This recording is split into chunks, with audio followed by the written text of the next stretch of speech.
Welcome from Egypt, sir. Half the heart of Caesar, worthy Maecenas. My honorable friend Agrippa. Good, Enobarbus. Yes, we have cause to be glad that matters are so well digested. You stayed well by it in Egypt. Oh, sir. We did sleep day out of countenance and make the night light with drinking. 8 wild boars roasted whole at a breakfast, and but 12 persons there. Is this true? This was but as a fly by an eagle. We had much more monstrous matter of feast, which worthily deserve noting. She's a most triumphant lady, if report be square to her. When she first met Marc Antony, she pursed up his heart upon the river of Cydnus. There she appeared indeed, or my reporter devised well for her. I will tell you, the barge she sat in like a burnished throne, burnt on the water. The poop was beaten gold, purple the sails, and so perfumed that the winds were lovesick with them. The oars were silver, which to the tune of flutes kept stroke, and made the water which they beat to follow faster, as amorous of their strokes. And for her own person, it beggared all description. She did lie in her pavilion, cloth of gold of tissue, or picturing that Venus where we see the fancy outwork nature.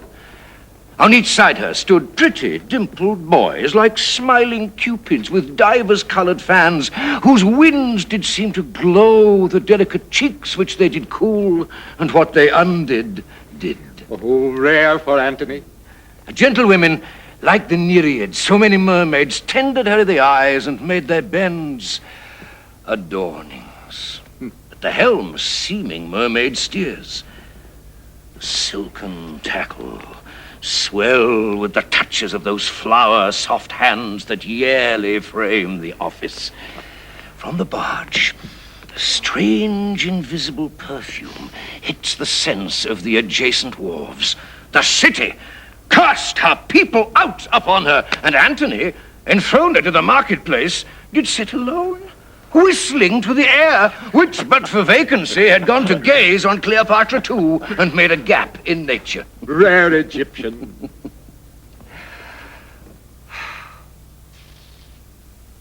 Upon her landing, Antony sent to her, invited her to supper. She replied it would be better he became her guest, which she entreated. Now courteous Antony, whom ne'er the word of no woman heard speak, being barbered 10 times o'er, goes to the feast, and for his ordinary pays his heart for what his eyes eat only. Royal wench. She made great Caesar lay his sword to bed. Yeah. He plowed her, and she crouched.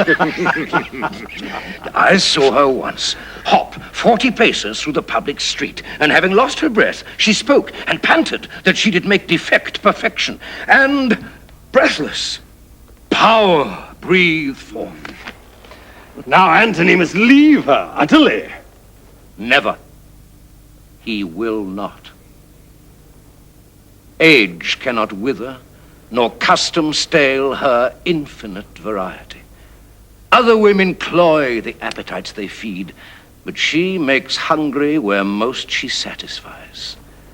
For vilest things become themselves in her, that the holy priests bless her when she is riggish. Well, if beauty, wisdom, and modesty can settle the heart of Antony, Octavia's a blessed lottery to him. Let us go. Good Enobarbus, make yourself my guest whilst you abide here. Humbly, sir, I thank you. The world and my great office will sometimes divide me from your bosom. All which time before the gods my knee shall bow my prayers to them for you. Good night, sir. My Octavia, read not my blemishes in the world's report. I have not kept my square, but that to come shall all be done by the rule. Good night, dear lady. Good night, sir. Good night. Good night.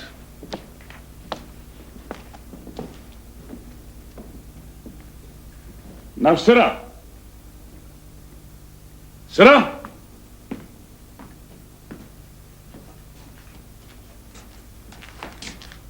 You do wish yourself in Egypt? Would I had never come from thence. Nor you thither. If you can, your reason. I see it in my motion, have it not in my tongue. But yet, higher to Egypt again.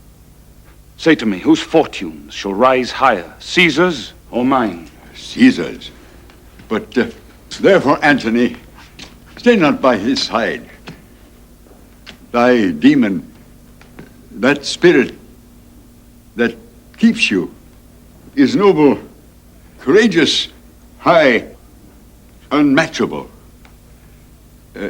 Where Caesar is not.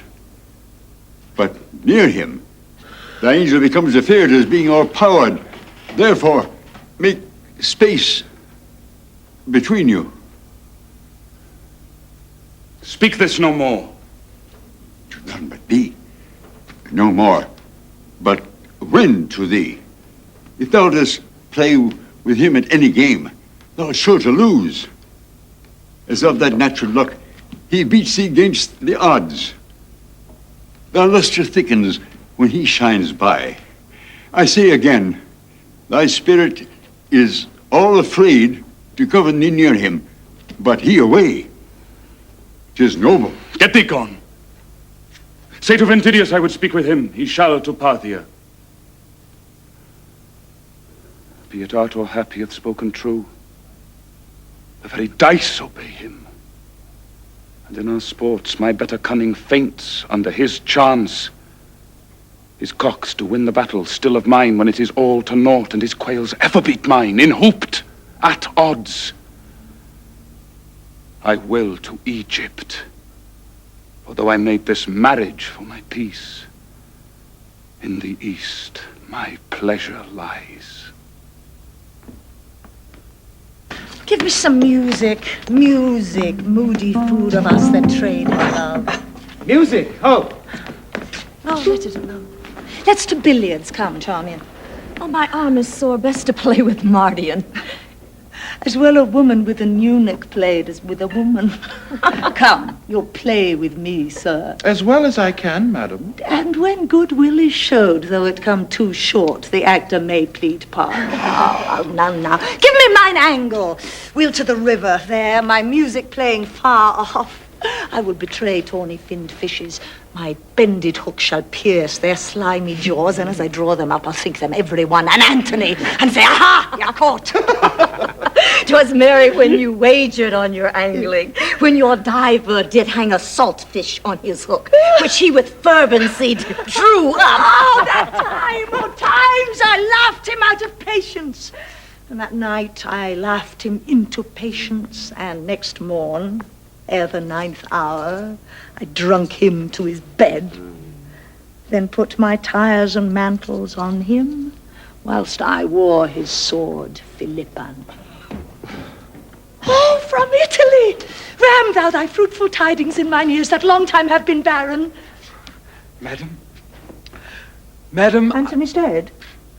If thou say so, villain, thou kill'st thy mistress. But well and free, if thou so yield him, there is gold, and here my bluest veins to kiss, a hand that kings have lipped and trembled kissing. first, madam, he is well. Why, there's more gold. But, Sirrah Mark, we used to say the dead are well. Bring it to that. The gold I give thee will I melt and pour down thy ill-uttering throat. Good madam, hear me. Well, go to, I will. But there's no goodness in thy face. If Antony be free and healthful, why so tart a favour to trumpet such good tidings? If not well, thou shouldst come like a fury, crowned with snakes, not like a formal man. Wilt please you hear me? I have a mind to strike thee ere thou speakst.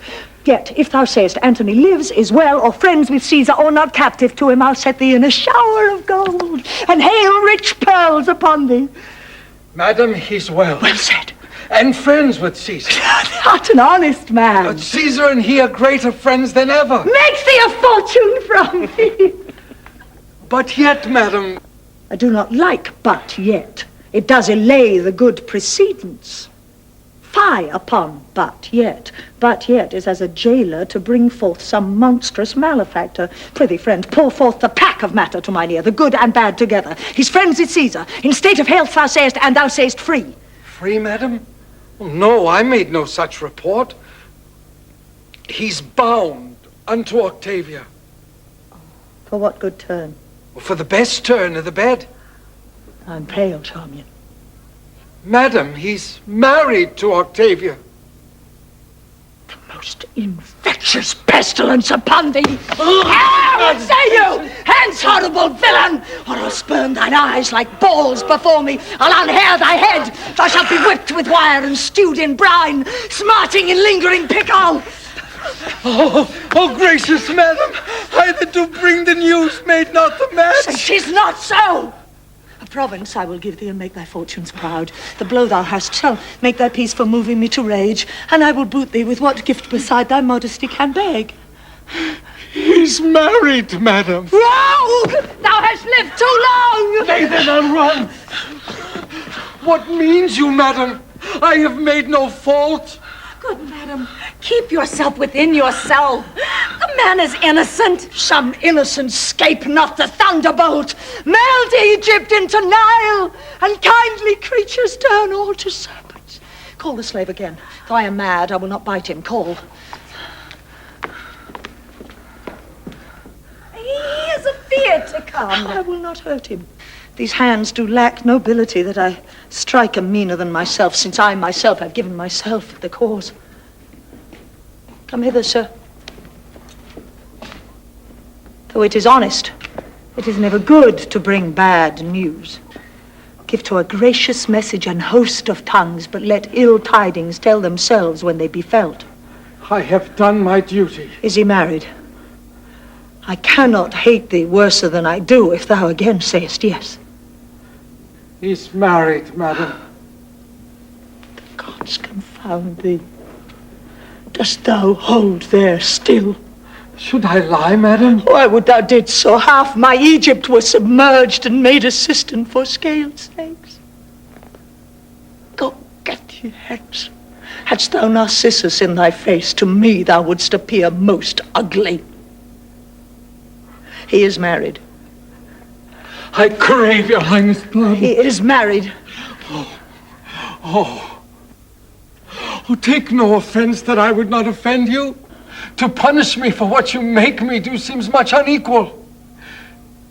He's married to Octavia. Oh, that his fault should make a knave of thee, that art not what thou'rt sure of. Go get thee hence.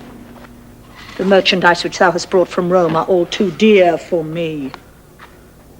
Lie they upon thy hand, and be undone by 'em. Good, your highness. Patience. In praising Antony, I have dispraised Caesar. Many times, madam? I am paid for it now. Lead me from hence. I faint. Charmian. 'Tis no matter. Go to the fellow, good Alexis. Bid him report the feature of Octavia, her years, her inclination. Let him not leave out the color of her hair. Bring me word quickly. Let him forever go! No, let him not, Charmian. Though he's painted one way like a Gorgon, the other way's a Mars. Bid you, Alexis, bring me word how tall she is. Pity me, Charmian, but do not speak to me. Lead me to my chamber.